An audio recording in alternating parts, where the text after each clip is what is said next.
Bom dia, boa tarde e muito boa noite, senhores aventureiros. Sejam muito bem-vindos à Taverna do Arcano. Eu sou o Barcelo Taverneiro e hoje, depois de tanto tempo sem vídeo, nós viemos exclusivamente aqui para falar sobre guerreiros. Como se tornar o Senhor da Guerra, ou até mesmo o Arauto da Matança, ou quem sabe, o próprio rei. Então, sem mais delongas, pegue sua mochila, separe suas armas e vamos direto para a aventura. Antes de mais nada, para você criar qualquer tipo de personagem, você tem que ter noção de uma coisa: personagem não é feito só de ficha. A ficha é só um complemento para você dar uma olhadinha ali e se situar. Ah, eu sou forte, sou inteligente, sou carismático e etc. O personagem, ele é rico na base do background, da história que você vai ambientar ele. Então, tenha uma noção. A primeira coisa que você vai fazer será enriquecer o máximo possível esse background com elementos daquela trama. Chega pro seu mestre e pergunta: mestre, o que está acontecendo aqui em tal lugar? Eu sou dessa capital aqui, eu sou dessa floresta, o que está acontecendo nas redondezas? O mestre vai falar pra você: olha, está acontecendo uma exploração de minério nesse local, olha, certos soldados estão invadindo aqui, sei lá, amando de uma facção. Que estranho. Mas N coisas que o seu mestre pode botar naquela situação. Ou até mesmo você pode se dar ao luxo de enriquecer o cenário do seu mestre. Como você vai fazer isso? Da maneira mais simples possível. Se você mora, por exemplo, perto de uma montanha, usa aquela montanha a seu favor. Diz que, por exemplo, você foi um guerreiro que era um caçador, que sempre se espelhou em querer conseguir peles, como por exemplo, e a carne de urso ou a carne de tigre é algo extremamente cobiçado porque é raríssimo naquele país. Sendo que certa vez o tigre foi tentar atacar você, ou o urso, você conseguiu sobreviver, matou, usa a pele hoje em dia do tigre ou do urso e até mesmo o crânio dele como um elmo. Isso vai dar um pouquinho de enriquecimento na sua história, porque as pessoas vão te olhar com um ar diferente. E você mesmo pode olhar para o seu mestre em algumas situações e falar: não, porque no passado a minha família era caçadora e fazia isso, isso e isso, perto das montanhas disso, disso, disso. É essencial.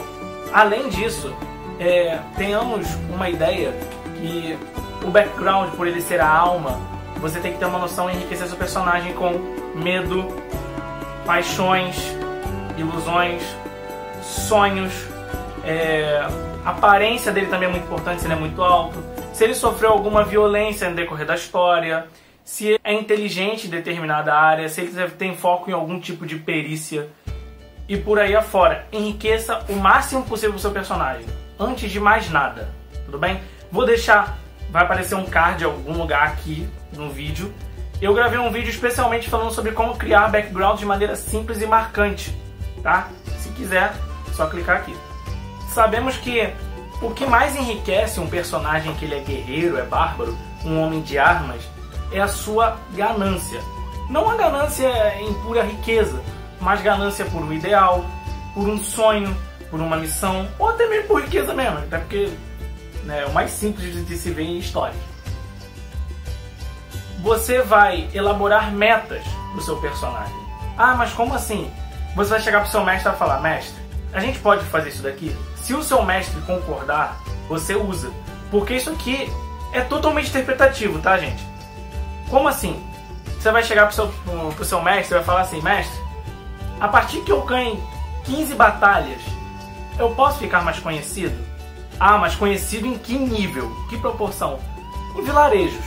Você venceu 15 batalhas. Essas 15 batalhas, mestre, que tá ouvindo, são missões, tá? Então, por exemplo, se naquele dia teve uma quest, aquele personagem vai ficar conhecido por aquela quest. Se em duas aventuras, quer dizer, se em duas mesas tiverem a mesma aventura, vai contar apenas como uma. Então ele só vai receber o benefício de ficar conhecido em certos vilarejos quando completar 15 missões.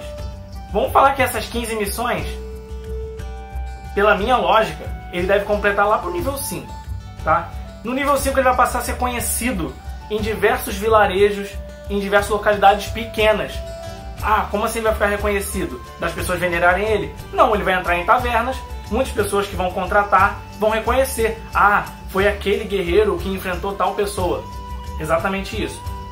A partir de 30 batalhas, você pode estipular aí que é talvez nível 10, você vai botar que isso vai crescer. Então, além dele ele ficar conhecido agora por vilarejos, algumas cidades ao longe da capital conhecem ele. 50 batalhas ele já fica muito mais conhecido, até porque 50 missões é muita coisa e muitos líderes de renome já ouviram falar de seus feitos. Além disso, vai ter um malefício a partir dessa, mestre. A cabeça dele também pode estar em jogo. Ah, mas por quê? Muito conhecimento leva a status. Status gera ganância, gera poder. O que significa? Que se alguém, porventura, o matar, imagina como ele deve ficar conhecido. O cara que matou fulano de tal, e esse fulano de tal é muito perigoso, as pessoas vão ter reconhecimento, sabe? Osama Bin Laden, ele ficou conhecido há muito tempo, desde o ataque das Torres Gêmeas, aquela coisa toda. Quando os Estados Unidos pegou ele, os Estados Unidos ganhou parte da fama, digamos assim, e vai ser exatamente isso. Se outra pessoa chegar no lugar dele e matar ele, essa pessoa provavelmente não pode ficar conhecida como os feitos dele, mas vai ser reconhecida por quem matou ele. Então a partir daí vai ter uma série de malefícios que você pode botar para imersão, né? Nesse caso. Nas 100 batalhas, ele fica conhecido no reino inteiro como uma lenda, como o cara que venceu o dragão, o guerreiro que destronou o trono de vidro, o guerreiro que enfrentou 100 demônios. Sabe que boatos costumam rodar, não é mesmo? Mas ele vai ficar conhecido o reino inteiro como um herói, ao ponto do rei conhecer ele e até mesmo chamar ele para aventuras, expedições que sejam de extrema importância e valor. Talvez ali ele possa ser até virar um nobre, até ele se tornar um cavaleiro ungido e poder ser digno de se tornar um nobre. Isso vai enriquecer muito a série do personagem em si. Por quê? Porque o jogador, ele não vai mais fazer a quest com um único objetivo. Eu preciso fazer essa quest para ganhar ouro. Não, eu preciso fazer essa quest porque eu quero ficar conhecido. Imagina que interpretação incrível seria de simplesmente estar aquela noite fria, a lua bem cheia ao fundo, a taverna no meio do nada, no meio de um bosque assim, né? Digamos assim, uma estradinha seguindo um caminho, e aconteceu um caso lá que ninguém consegue solucionar, mas por incrível que pareça, quando o guerreiro abre a porta, as pessoas olham para ele e ficam pasmas, como se uma salvação tivesse chego. Óbvio que qualquer guerreiro vai querer isso. Que guerreiro não vai querer glória? Me diz, que guerreiro não vai querer glória? Ele vai querer. Isso vai trazer uma cobiça muito maior ao personagem, vai fazer até mesmo um nivelamento. Porque se você pôr isso na sua mesa, que seus NPCs tenham isso, e vamos falar que o guerreiro, seu jogador, ele seja ambicioso o suficiente, seja caótico, ele vai querer matar o seu NPC queridinho para ganhar um posto acima. Cara, isso é um negócio muito interessante, eu já fiz várias vezes. Eu costumo usar essa mecânica e é sensacional. Você pode botar o seguinte aí, né? E de 1 a 15 batalhas, de 1 até o nível 5. De 15 batalhas até o 30 seria nível 10. Até 50 batalhas seria até nível 15. E 100 batalhas chegar para o nível 20. Ou seja, não adianta o cara ter tanto tempo de batalha se ele não tiver um nível compatível. Não adianta eu ter tão status se eu não sou poderoso, não é mesmo? É exatamente isso que você vai fazer. O terceiro passo que vocês devem entender para criar o seu guerreiro é você ser um líder. Não ser um líder porque as pessoas escolheram que você fosse um líder, ou porque você tem uma vocação de ser certinho, engomadinho, engravatado. Muito pelo contrário. É porque sempre quando acontece alguma coisa, quem soluciona é você. Todo combate aqui vai ter... Quem vai ter feito a parte heróica é você. Não tem aquela... Se vocês viram a Bela e a Fera, vocês sabem que teve uma multidão que foram tentar invadir o Castelo da Bela. E quem foi tentar... Castelo da Bela não, Castelo da Fera. E quem foi tentar invadir... Os camponeses que foram tentar invadir, eles foram apenas alguns, e quem liderou foi o Gaston. O Gaston é um herói de guerra. Por isso ele é tão conhecido, ele é fácil de liderar. Porque ele sempre põe a cara a tapa. O guerreiro vai ser exatamente isso. Mas você tem que ter em mente que você não tem que ser burro, tá? Não é porque você tenha um espírito de liderança, de pôr à frente de heroísmo, que você vai arriscar a sua vida a troco de tão pouco. Você tem que entender que o terreno tem que ser propício, então vamos upar a inteligência e interpretar a inteligência, ou até mesmo a sabedoria. O terreno, você vai perguntar ao mercador coisas sobre aquela criatura, aquela pessoa, casos sobre aquilo, até mesmo vai enriquecer o cenário do mestre, porque o mestre vai ser obrigado a narrar. Isso pode enriquecer mais a aventura. Então, o espírito de liderança ele pode ser dado até certo ponto em que não ultrapasse a burrice, porque aí você não vai ganhar a liderança do seu grupo, ou daquela aldeia, ou daquela taverna, ou do que quer que seja. Ao pegar as quests, pergunte sempre o nome da pessoa, o tipo de terreno, como é o lugar, os casos e hábitos das pessoas. 5 coisinhas que vocês vão pegar, tá bom? Válido lembrar que Senhor da Guerra é somente um termo, tá? Quando você chegar suas 100 missões, você vai poder ser conhecido como o que você quiser. Se você, por exemplo, quer botar seu nome de Rain e a Espada da Manhã, e não importa. O que importa é que você chegou no auge. Você chegou no auge com o seu guerreiro. Um guerreiro que a gente pode sempre mencionar, na verdade vou falar 2 aqui. Um eu vou falar pouco e o outro eu vou falar mais. O primeiro de tudo é o Rei Arthur. Muitas histórias falam sobre ele, mas os muitos contos dizem exatamente do camarada que não tinha nada, tirou Excalibur e se tornou rei. Ele foi de ninguém a tudo. Lógico que eu não vou explicar a história toda do Arthur, senão vai demorar muito mais aqui para fazer. O segundo nada mais é do que Ragnar Lothbrok. Who wants to be king? Que homem, que deus aquele cara.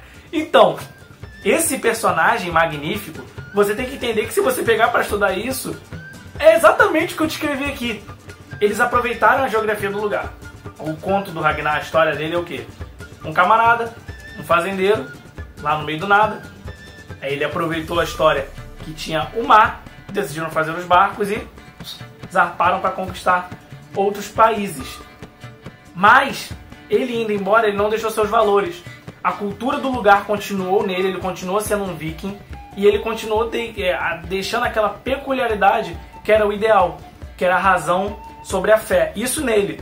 Vocês, quem viu, sabe, né? Que ele teve um amigo na história, que era o padre Athelstan, e ele não deixou seus ideais mesmo que os outros quisessem matar ele. Isso é uma particularidade, uma peculiaridade que o seu personagem pode ter. Aí que vem a coisa. Seja um líder. Lembra que eu falei? Aproveite as oportunidades. Assim como ele fez, ele aproveitou a oportunidade, fez o barco, zarpou. Foi lá para outro canto, atacou a igreja, voltou. Ele soube liderar. Ele soube botar a cara a tapa e dizer: eu vou tomar o novo mundo e conquistar o ouro, conquistar a riqueza. Ele teve essa disposição. E você também pode fazer. Por que no começo do vídeo eu disse exatamente que você pode se tornar um rei se você quiser? Nessa história do Ragnar Lothbrok a gente vê, né, que ele acaba se tornando um rei sem mesmo ele não querer. As circunstâncias acabaram levando a ele aquilo. Ele mesmo até fala, né, na história que ele nunca escolheu ser rei. Simplesmente tudo aconteceu. Na história que eu tô contando pra vocês aqui, das missões ainda que você pode escolher, nas 50 missões eu disse, né, que as pessoas podem te invejar pelos seus feitos. Quem sabe algum jarl de alguma cidade, algum lord, queira te desafiar, você vai, vence esse cara, vira dono de terras, acaba por ser povão e ser líder, fazendo uma revolução no país do seu mestre no continente e tomando a coroa. Cara, o melhor exemplo é seguir a área do Ragnar. Não tem como. Não tem como. Todo guerreiro que eu crio, a verdadeira intenção é ser como o Ragnar. Explorar o máximo possível de todas as aventuras, ser um líder nato e ter um objetivo. Sempre vencer e ser maior a cada dia. Então, gente, esse foi o vídeo que eu quis fazer para vocês, especializado em guerreiros. Em breve muito mais conteúdo vai sair. O canal ficou parado há um pouquinho de tempo por motivos pessoais, mas está voltando a todo vapor, tudo bem? Então, por favor, deixa o like aqui embaixo se você gostou para dar um up no vídeo. Se inscreve no canal e comenta o que você achou. Você quer que algum tema seja comentado aqui na taverna? Então, cara, comenta, martela esse comentário aqui. Você quer tirar alguma dúvida comigo? Pergunta nos comentários, eu vou lá e vou solucionar essa pergunta sua, tudo bem? Então, muito obrigado pela sua audiência, muito obrigado por estarem aqui até agora e boas aventuras. Valeu!